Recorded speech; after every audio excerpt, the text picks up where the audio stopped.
ইচ্ছে শক্তি।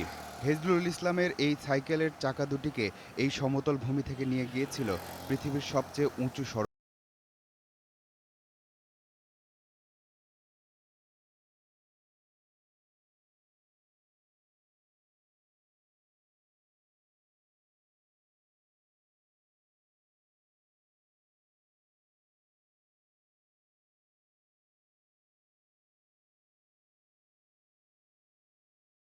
আমি অ্যানাউন্স করি তখন অনেকে আমাকে পাগল বলে, যেখানে সড়ক পথে গাড়িতে যাওয়া যায়, বিমানে যাওয়া যায়, এখানে সাইকেল কেন? এর কোনো উত্তর আমি তখন দিতে পারিনি, কারণ এটা সাইক্লিস্টরাই বোঝে যে ওখানে সাইক্লিং করার মজাটা কোথায়।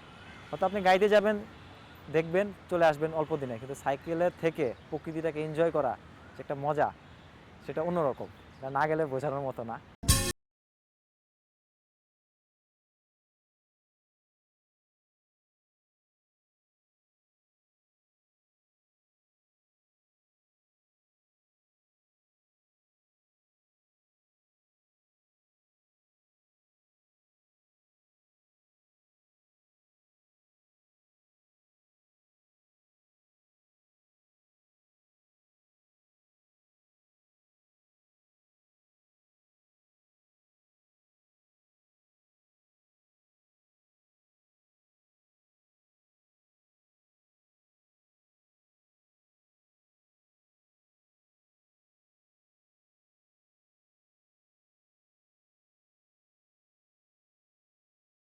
এই ব্যাপারটাও সবচেয়ে বিপজ্জনক ছিল, যে বরফগুলো পানিগুলো যখন আমি পেতাম, ছোটোখাটো ঝর্ণা ঝিরি আকারে, ওই ঝিরি পানি খেয়ে থাকতে হতো আর কি।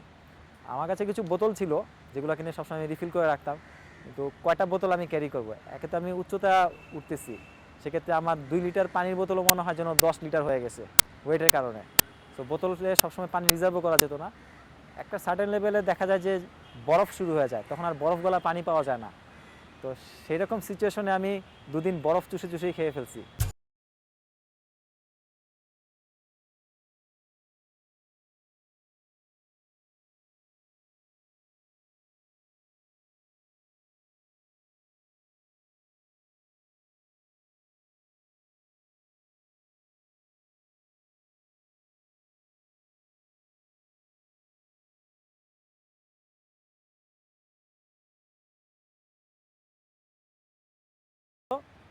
কাশ্মীরে নাকি পাহাড়ি চিতা আছে একটা, ওটা যখন তখন যে কোনো দিক থেকে চলে আসতে পারে। তো সেটার ভয়ে তাঁবুর ভিতরে একটা খোলা ছুরি রাখতাম।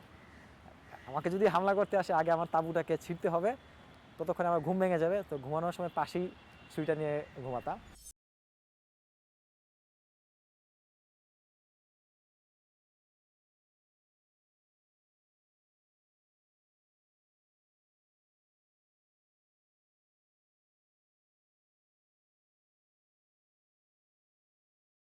আমাকে যদি এখন যে কোনো রকম পরিস্থিতি আপনি আমাকে ছেড়ে দেন, কিছুদিনই বেঁচে থাকতে পারবো।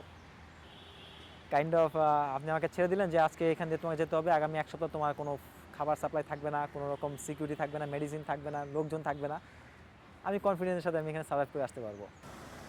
হেজলুলের কাছে তার সাইকেল প্রথম বন্ধু, সেরা বন্ধু এবং শেষ বন্ধুও বটে। মঞ্জুরুল করিম, ইন্ডিপেন্ডেন্ট নিউজ, ঢাকা।